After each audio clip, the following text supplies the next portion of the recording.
En octubre de 1956, los amigos Héctor Biagio y Enrique Aragón comenzaron a estudiar en un colegio de padres. Allí exploraron los alrededores de la escuela y ese nuevo mundo, pero al entrar en una cabaña en la parte trasera de la escuela, no imaginaron lo terrible que sería lo que encontrarían dentro. La escuela de Saint Benedict. Mi nombre es Héctor Biagio y crecí en una pequeña y tranquila ciudad llamada Briarwood, situada en Nueva Inglaterra. En 1956, cuando tenía apenas 12 años, mis padres decidieron enviarme a la escuela de Saint Benedict, un antiguo internado dirigido por sacerdotes. La escuela de Saint Benedict, construida en 1898, se erguía majestuosa en lo alto de una colina, como una centinela solitaria rodeada de densos y oscuros bosques. La arquitectura gótica de la escuela, con sus torres imponentes y vitrales de colores, parecía sacada de un cuento de hadas oscuro. Las paredes de piedra, cubiertas de hiedra y musgo, contaban historias de décadas de enseñanza rigurosa y secretos susurrados. A principios de septiembre de ese año, estaba ansioso por comenzar el nuevo capítulo de mi vida. Cuando subí la colina por primera vez, acompañado de mis padres, fui recibido por un viento frío y cortante que parecía soplar directamente desde el corazón del bosque. La niebla matutina envolvía la escuela, dándole un aire de misterio y reverencia. El sonido de campanas a lo lejos resonaba entre los árboles, marcando el inicio de un nuevo día. Los terrenos de la escuela eran vastos y bien cuidados, con céspedes verdes y jardines llenos de flores de todos los colores.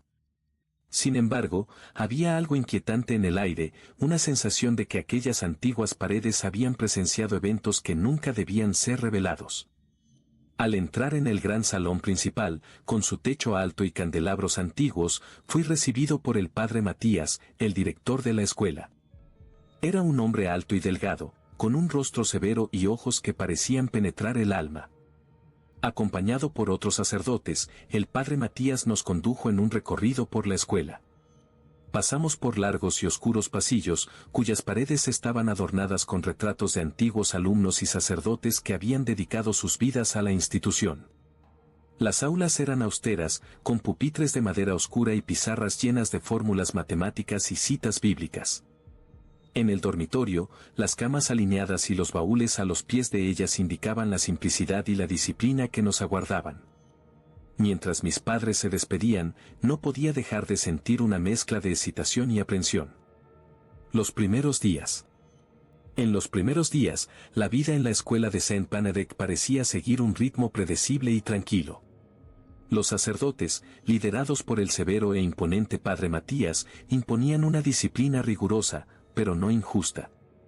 La rutina diaria estaba marcada por clases exigentes, sesiones de estudio silenciosas y largas horas de oración en la capilla gótica de la escuela.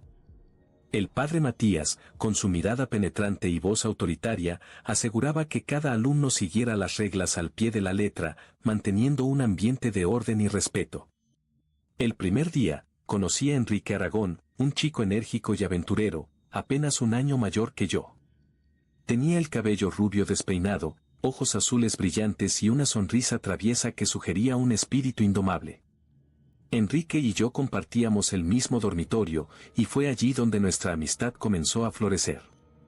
Me contó historias sobre la escuela, algunas reales y otras claramente exageradas, pero todas cautivadoras. Enrique era un explorador nato, y rápidamente me arrastró a sus aventuras. En las horas libres, vagábamos por los vastos terrenos de la escuela, desentrañando secretos escondidos en cada rincón. Exploramos el antiguo campo de deportes, ahora cubierto de vegetación, donde los sacerdotes más jóvenes jugaban fútbol los fines de semana.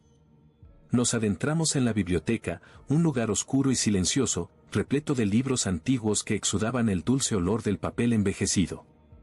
Había un aura de misterio en Saint Benedict que nos fascinaba. Las paredes de piedra del edificio principal parecían susurrar historias antiguas, y cada sala, pasillo y nicho ofrecían nuevas oportunidades para nuestra curiosidad infantil. Una vez, encontramos una puerta cerrada en el sótano que, según los rumores, llevaba a túneles subterráneos usados durante la prohibición. Enrique prometió que algún día descubriríamos que había más allá de esa puerta. Nuestra amistad se fortaleció con cada descubrimiento y cada aventura. Enrique era valiente y audaz, siempre listo para enfrentar cualquier desafío.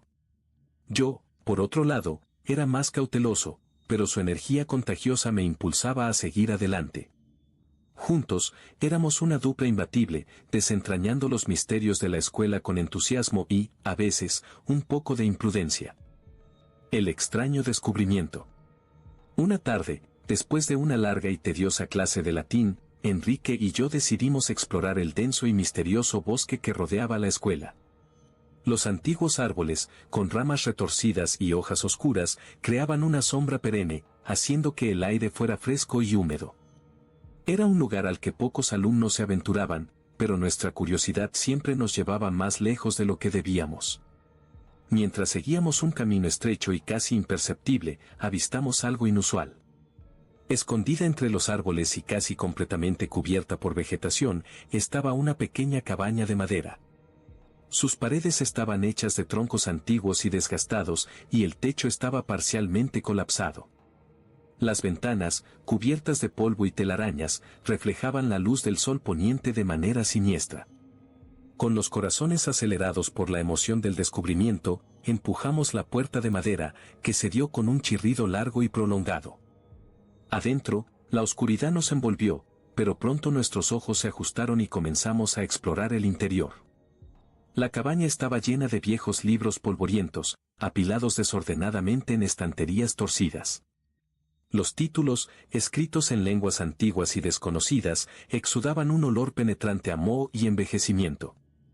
Además de los libros, encontramos una variedad de objetos extraños e inquietantes. Había velas derretidas, con cera que goteaba sobre mesas de madera, formando patrones bizarros. Un pentagrama dibujado en el suelo con tiza casi borrada indicaba que allí se habían realizado rituales misteriosos. Pequeños frascos de vidrio conteniendo sustancias no identificables y amuletos de apariencia macabra estaban esparcidos por todos los rincones. Enrique, con los ojos brillando de curiosidad, estaba fascinado por cada detalle. Tomó uno de los libros más grandes, cuyas páginas estaban amarillentas y quebradizas, y comenzó a hojearlo con cuidado. Las palabras escritas en latín antiguo y símbolos esotéricos lo intrigaron profundamente. Insistió en que debíamos volver a la cabaña cada semana para desentrañar sus secretos. La atmósfera dentro de la cabaña era opresiva, como si los ecos del pasado aún habitaran el lugar. Cada vez que Enrique movía una página o tomaba un objeto, sentía un escalofrío recorrer mi espalda. Algo en ese lugar no parecía correcto, pero la insistencia de Enrique en continuar explorando era irresistible. Así, nos prometimos a nosotros mismos que regresaríamos, a pesar de saber que estábamos involucrándonos con fuerzas más allá de nuestra comprensión. La primera noche. En la noche del 12 de octubre de 1956, me despertó abruptamente un leve toque en el hombro. Era Enrique, sus ojos brillando con una intensidad que me puso inmediatamente alerta. Susurró, insistiendo en que necesitábamos volver a la cabaña esa misma noche. Reacio y aún aturdido por el sueño, dudé, pero su determinación era inquebrantable. Resignado, me vestí rápidamente y lo seguí en silencio por los oscuros pasillos del dormitorio, cuidando de no hacer ruido y no despertar a los otros chicos. La luna llena iluminaba nuestro camino por el bosque, sus sombras danzando siniestramente entre los árboles. El aire estaba frío y denso, y cada paso sobre las hojas secas resonaba como un susurro siniestro a nuestro alrededor. Enrique, más decidido que nunca, guiaba nuestro camino con pasos rápidos y seguros, mientras yo luchaba por mantener su ritmo. Cuando finalmente llegamos a la cabaña, una sensación de incomodidad me envolvió. La estructura parecía aún más amenazante a la luz pálida de la luna. Enrique, sin dudarlo, empujó la puerta y entró en el interior oscuro y opresivo. Lo seguí, con el corazón latiendo fuerte en el pecho, y lo observé encender una vela que había traído.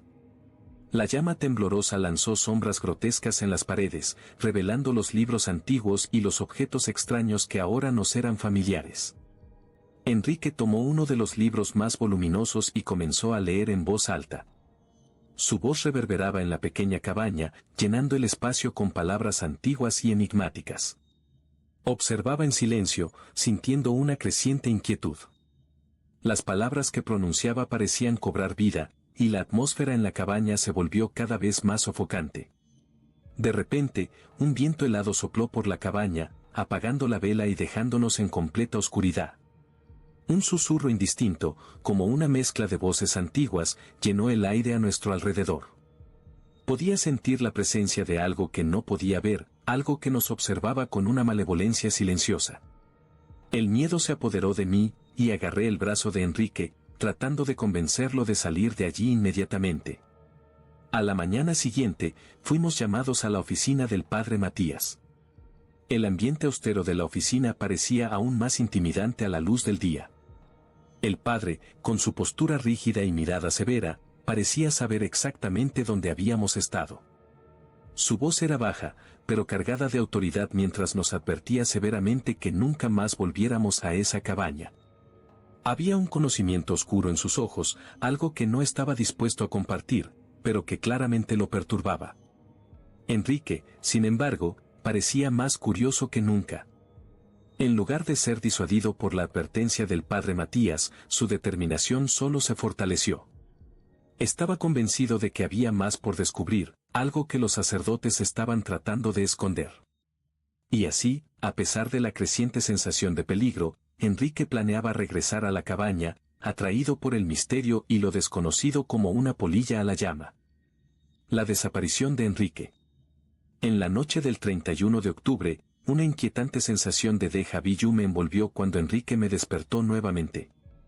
Estaba de pie junto a mi cama, con los ojos muy abiertos y llenos de determinación. Susurrando, insistió en que volviéramos a la cabaña, pero esta vez estaba más decidido. El padre Matías ya nos advirtió, dije firmemente, tratando de disuadirlo. Enrique, con una mirada terca, afirmó que iría solo si no lo acompañaba. Pensé que solo estaba blufeando, sin creer que tendría el valor de aventurarse solo a esa siniestra cabaña. A la mañana siguiente, durante nuestra presentación diaria, sentí un escalofrío al darme cuenta de que Enrique no estaba presente. La alarma se extendió rápidamente entre los alumnos y los sacerdotes.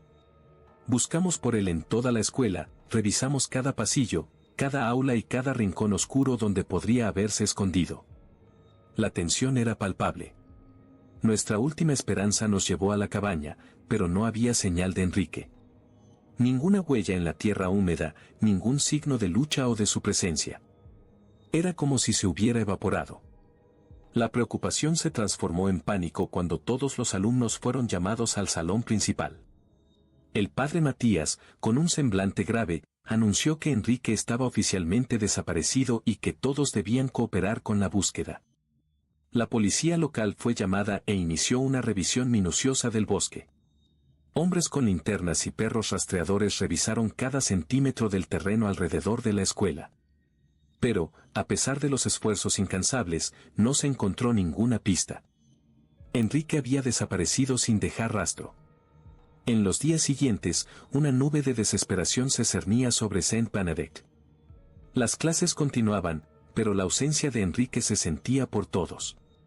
No podía apartar la sensación de culpa por no haber ido con él esa noche. Cada sombra, cada susurro del viento entre los árboles me recordaba a mi amigo perdido. Una noche, fui atormentado por una terrible pesadilla. Veía a Enrique en la cabaña, rodeado por sombras que danzaban y se retorcían a su alrededor. Su rostro estaba pálido, los ojos vacíos, y parecía estar gritando, pero no salía ningún sonido de su boca. Me desperté sudando frío, con el corazón latiendo descontroladamente en el pecho. Decidí que no podía seguir guardando aquello para mí y fui directamente a la oficina del padre Matías. Contarle al padre Matías sobre mi sueño fue un alivio momentáneo. Escuchó en silencio, su expresión endureciéndose a medida que hablaba. Tan pronto como terminé, convocó una reunión urgente con los otros sacerdotes. Se reunieron a puertas cerradas, sus voces bajas y tensas escapando por las rendijas. Aparentemente, había más cosas sobre la cabaña y la desaparición de Enrique que ellos sabían, pero que no estaban dispuestos a compartir con un chico. La sensación de que algo oscuro y peligroso nos estaba siendo ocultado se intensificaba. A medida que pasaban los días, la esperanza de encontrar a Enrique disminuía, pero el misterio a su alrededor solo crecía. Y yo sabía, en el fondo de mi corazón, que la cabaña guardaba la clave para entender lo que realmente había sucedido aquella noche fatídica. La búsqueda solitaria. Una noche, decidido a encontrar a mi amigo, tomé una decisión audaz y peligrosa: volver solo a la cabaña. La oscuridad envolvía el bosque, haciendo el camino aún más siniestro. El viento soplaba a través de los árboles, produciendo un lamento que parecía ecoar desde los rincones más profundos de mi miedo. A cada paso, el corazón me martilleaba en el pecho, pero la necesidad de descubrir qué le había sucedido a Enrique era más fuerte que cualquier terror que pudiera sentir. Llegué a la cabaña, con la luna llena proyectando sombras fantasmagóricas sobre sus paredes decrépitas. Empujé la puerta con cautela, su chirrido sonando como un grito en medio del silencio de la noche. Dentro, la cabaña estaba como la habíamos dejado, excepto por un detalle: uno de los libros antiguos estaba abierto sobre la mesa, con una página marcada. Al acercarme, leí las palabras escritas en latín arcaico, sintiendo un escalofrío recorrer mi columna. De repente, escuché pasos detrás de mí, suaves pero distintivos sobre el suelo de madera. Me giré lentamente, el miedo helándome la sangre. Frente a mí estaba una figura sombría que, a primera vista, parecía ser Enrique. Pero algo estaba terriblemente mal. Sus ojos, normalmente llenos de vida y curiosidad, estaban vacíos y sin expresión, como dos cavernas oscuras que absorbían toda la luz. «Ven conmigo», dijo, la voz un eco distante y frío. Sin comprender por qué, me sentí compelido a seguirle. Enrique, o lo que parecía ser él, me guió fuera de la cabaña y a través del bosque, hacia una parte alta y empinada, cerca de un barranco. La caminata fue surrealista, el mundo a mi alrededor desvaneciéndose en sombras y murmullos indistintos. Al llegar al barranco, la figura de Enrique se disolvió en el aire, desapareciendo como una miraje. Me quedé allí, aturdido y confundido, hasta que mis ojos se fijaron en algo terrible. Allí, al borde del barranco, estaba el cuerpo ensangrentado de Enrique. Su rostro, una máscara de dolor y miedo, estaba vuelto hacia mí, los ojos sin vida abiertos en un último y mudo ruego. Mis piernas cedieron y el mundo comenzó a girar a mi alrededor. Un zumbido alto llenó mis oídos mientras mis fuerzas me abandonaban. Con el horror dominando mi mente, me desmayé allí mismo, la visión del cuerpo de mi amigo grabada en las profundidades de mi subconsciente. A la mañana siguiente, desperté en una cama de hospital, con la luz fluorescente parpadeando sobre mí. Mis padres estaban al lado de la cama, sus rostros marcados por la preocupación y el agotamiento. El padre Matías también estaba presente, su semblante severo suavizado por una profunda tristeza. La noticia que temía fue confirmada: el cuerpo encontrado era realmente el de Enrique. La realidad del acontecimiento aún me dejaba atónito, y las palabras se negaban a salir de mi boca. Estaba atrapado en un estado de shock, incapaz de articular el horror de lo que había presenciado. Los días que siguieron al funeral de Enrique fueron un borrón de dolor y confusión. Toda la escuela estaba de luto, pero el peso de lo que sabía me aislaba de los demás. Una tarde, el padre Matías me llamó para una conversación privada. Sentado en su oficina sombría y austera, parecía más viejo y cansado que nunca. «Héctor», comenzó, la voz baja y cargada de gravedad, «hay algo que necesitas saber sobre la cabaña y lo que le pasó a Enrique». Entonces me contó una historia que parecía sacada de una pesadilla. Décadas atrás, un sacerdote renegado llamado Padre Ambrose había utilizado esa cabaña para practicar rituales prohibidos, adentrándose en fuerzas esotéricas que debían permanecer enterradas. El padre Matías explicó que los textos antiguos que Enrique encontró eran parte de esos rituales. Al leerlos, aunque sin entender completamente lo que hacía, Enrique inadvertidamente liberó una entidad oscura que lo llevó a la muerte. Los sacerdotes, al descubrir la verdad, sellaron la cabaña, realizando rituales de protección para impedir que la criatura escapara nuevamente. «Tratamos de protegerlos», dijo el padre Matías, la voz embargada. Pero el mal ya había sido liberado. La expresión en sus ojos era la de un hombre acosado por errores pasados. La investigación de la policía concluyó oficialmente que Enrique fue asesinado por algún animal salvaje, una explicación conveniente y tranquilizadora para la comunidad. Sin embargo, el padre Matías y yo sabíamos la verdad. La entidad oscura que había sido liberada por Enrique era la verdadera responsable, y ese conocimiento era una carga que decidimos llevar solos. A veces, la verdad es un peso que no se puede compartir, dijo el padre Matías, concluyendo nuestra conversación. En los días que siguieron, la escuela intentó volver a la normalidad, pero la sombra de lo que ocurrió nunca realmente se disipó. Continué mis estudios, pero el peso del secreto que compartía con los sacerdotes me acompañaba a cada paso. La cabaña permaneció sellada, un monumento silencioso al horror que había sido desencadenado. La muerte de Enrique dejó una marca profunda en todos nosotros, una herida que nunca cicatrizó completamente. Las clases continuaron, las estaciones cambiaron, pero la sombra de lo que ocurrió aquella noche nunca nos abandonó. Los susurros sobre la cabaña y lo que ocultaba se convirtieron en leyendas entre los alumnos, y muchos evitaban siquiera mirar hacia el bosque que la albergaba. Décadas pasaron, pero el recuerdo de aquella noche nunca se borró de mi mente.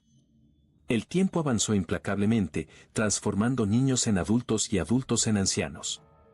Ahora, a los 80 años, siento la necesidad de registrar este relato, para que otros sepan lo que realmente ocurrió en la escuela de Saint Benedict y para que la verdad no se pierda en el olvido.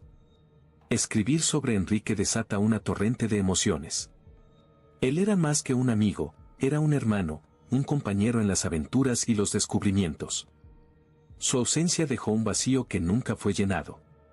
Recuerdo claramente su risa, su insaciable curiosidad y el coraje que lo guiaba, incluso ante el peligro. La escuela de Saint Benedict aún sigue en pie, un monumento silencioso al pasado. Sus torres góticas todavía se erigen majestuosas sobre la colina, y los densos bosques alrededor continúan susurrando sus antiguos secretos. Sin embargo, la cabaña que albergaba los rituales prohibidos ya no existe. Fue destruida por los sacerdotes en un último esfuerzo desesperado por proteger a futuros alumnos de sus fuerzas malignas. Las ruinas fueron purificadas y selladas con bendiciones y oraciones, un intento de expiar los pecados del pasado.